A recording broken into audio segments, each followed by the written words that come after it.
Says it makes sense. NTD's Miguel Moreno has more on the phenomenon and updates on the virus. Some people are doubling up on face wear. Leading expert on infectious diseases, Dr. Fauci, told Today that wearing 2 masks is likely to be more effective protection against the virus. So if you have a physical covering with 1 layer, you put another layer on, it just makes common sense that it likely would be more effective. But the CDC hasn't made this recommendation. Now we want to show you a picture. A fellow reporter took this one on his way to work. A woman with 2 face masks and a rosary on the far left, and the other 2 wearing a combination of face masks and face shields. It's clear that some people are putting a lot of hope on PPE. Twitter is getting sued by a child victim of sexual abuse and exploitation. The minor claims the social media platform knew about the exploited content a year ago, but didn't remove it. NTD's Eileen Ang has more on the story. Last week, a minor, John Doe, and his mother filed a lawsuit against Twitter, alleging that the social networking giant knowingly distributed his abuse videos and refused to remove them. The circulated videos showed graphic images of his sex abuse when he was 13 years old, created by sex traffickers. At 16 years old, he and his mother found out about the videos and contacted authorities and Twitter. According to Twitter's policies, their system should be able to detect and stop illegal material like child sex abuse. His mother, Jane Doe, sent an email to Twitter on January 26, 2020, demanding the videos be taken down immediately.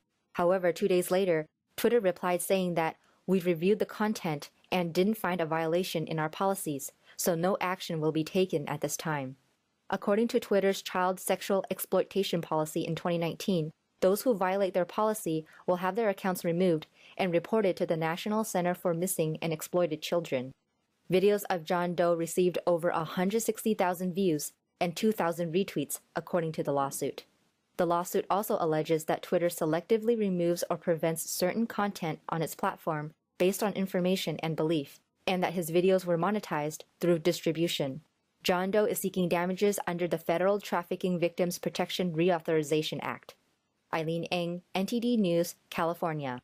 Laid-off workers are speaking out after President Biden canceled the permit for the Keystone XL pipeline on his first day in office. NTD's Grace Coulter has the story. A number of workers are speaking out about the job losses caused by the Biden administration canceling the Keystone XL pipeline. On Monday, this video of an unnamed general manager on the pipeline went viral online. He told reporters that hundreds of his coworkers had already been laid off in Wisconsin. Right now, the numbers of jobs are thousands of jobs. There's Michael's, there's Precision Pipeline that would have affected that the pipeline was going to be constructed. The actions that were happened recently, we were doing station work. There's hundreds of guys that got laid off. Was that Tuesday? And Neil Crabtree, a welding foreman and union member, wrote on Facebook last week that he's used to getting laid off once a project is completed. But he said this time it's different because they're getting laid off for political reasons. Crabtree said that at the end of every job, he shakes the workers' hands before they're laid off. He said they laugh and smile and are proud of a job well done. But today, he said, it wasn't like that. He said he went to his truck and cried. The UNA union also took to social media to decry Biden's decision. The union wrote on Twitter, "Pipeline construction has been a lifeline for many LUNA members across the country. The anticipated decision to cancel the Keystone Pipeline will kill thousands of good-paying union jobs." And another group that has expressed their disappointment with the cancellation is the Ute Indian tribe. The indigenous tribe sent a letter to the Biden administration saying, "Your order is a direct attack on our economy, sovereignty, and our right to self-determination," and they're requesting the order to be withdrawn or amended. 5 indigenous tribes invested a combined total of nearly $765 million in the pipeline. Biden's order is expected to result in the loss of up to 11,000 U.S. jobs. Incoming Transportation Secretary Pete Buttigieg has argued these will be alleviated by jobs created in the green sector. Reporting by Grace Coulter, NTD News. President Biden's 3 newest executive orders address climate change. He's creating a new central office in the White House to implement his climate agenda. NTD's Melina Weiskup speaks to an environmental policy expert on what these orders mean for America. It's a whole-of-government approach. Put climate change at the center of our domestic, national security, and foreign policy. Biden's word choice makes it clear that foreign policy reforms will need to happen in order to reach the goal of lessening America's dependence on oil and gas, replacing them with wind turbines and solar panels. To do this, America would likely need to forfeit our self-sufficient energy production. We need to import the materials and also, to a large degree, the equipment itself from China and from other nations. That's why Taylor says Biden's labeling climate change as a national security threat actually leads to Biden's policy itself becoming a national security threat.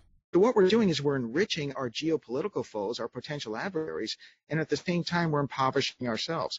That for reasons both in terms of the potential for blackmail, but also in terms of inhibiting our economy. Those are reasons that make America's national security substantially compromised when we follow the Biden climate plan.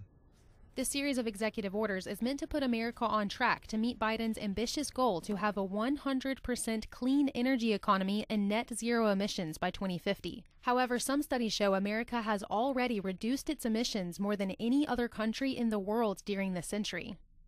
Something else Biden is trying to accomplish with these new executive orders is to reach his 2030 goal to conserve 30% of our lands and oceans. This in addition to setting aside the land he would need to use for wind turbines. Now, this is just the start of the Biden administration's efforts to roll back Trump's policies, so we'll have to see how the administration plans to work out some of these specifics as they move forward with these new climate change policies. Melina Weisskopf, NTD News. And Mike Pompeo has joined the Hudson Institute, a conservative think tank in Washington, D.C. Some see the move as preparation for a potential 2024 presidential run. And in China, certain companies have names similar but not identical to communist Chinese military companies. Under Biden, the U.S. Treasury Department is temporarily allowing American investment into those companies. NTD's Kevin Hogan breaks this down for us.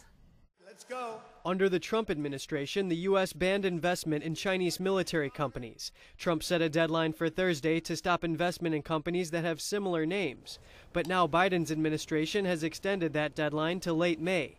Geopolitical expert Brandon Weichert explains some of the potential dangers with delaying the ban. If the Chinese are doing bad things and they're hiding it behind these kind of pseudonym companies, we're going to be purchasing it for another 6 months, another 5 months. So those products, if they're compromised, we'll be integrating compromised, potentially products into our defense supply chain. Zooming out a bit, we examine why the ban on communist Chinese military companies is important to Americans and the U.S. military to begin with. Weichert says there's a balance between not overspending tax dollars and being willing to buy from China, who he says doesn't play fair. And what it really means is that the equipment and material that our fighting men and women rely on a daily basis could very well be compromised. It could be designed to fail. It could be designed to be hacked at a moment's notice that could disrupt the normal readiness of a American military unit. The order listed on the Treasury Department's website also prohibits securities transactions with banned Chinese military companies. In November, former President Trump continued with his hardline approach to Beijing by banning the investment in these companies. Weichert offers his projection on Biden's approach to China. You can expect not just complete abandonment of Trump policies such as the ban that he enacted before he left, but also I think you are going to see a degree of stabilization in the Sino-American relationship because the Biden team really wants to focus on Russia. It's the low-hanging fruit, and they really want to get more involved, I think, wrongly in Syria. And so I think those two things are going to negate the ability for the United States to really go too hard against China the way that Trump did. Biden's approach to China has yet to become completely clear. Weichert said Biden's cabinet picks are more aggressive in terms of their China policy, all while U.S. naval forces rival China's military in the contested South China Sea after Biden's inauguration. Kevin Hogan, NTD News. Hundreds of Chinese drones lose control during a test run, and we explain why NTD uses the term CCP virus. NTD's Tiffany Meyer has the details. Now we turn to the term CCP virus. In our program, we have been using this term for about 1 year to refer to the coronavirus.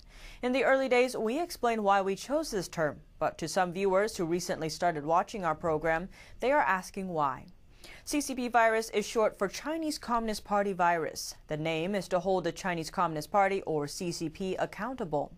Because of its cover-up and mishandling of the outbreak in Wuhan, allowed the virus to become a global pandemic. It infected millions of people around the globe, including President Trump.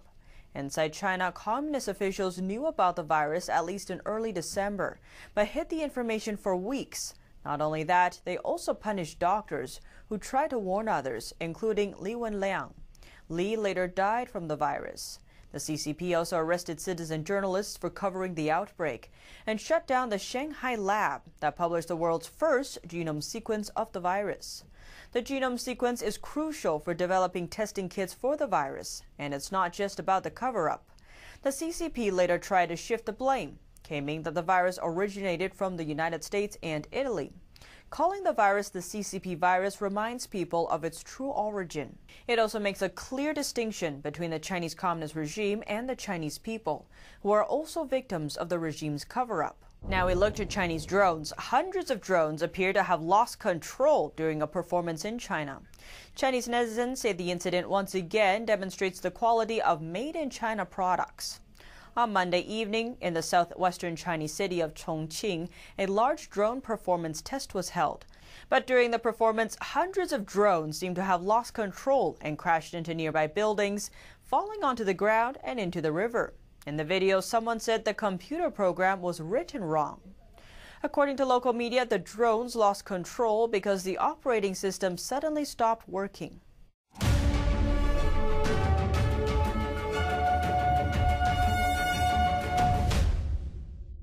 Hi, we're happy to announce that you can also catch us on cable TV now.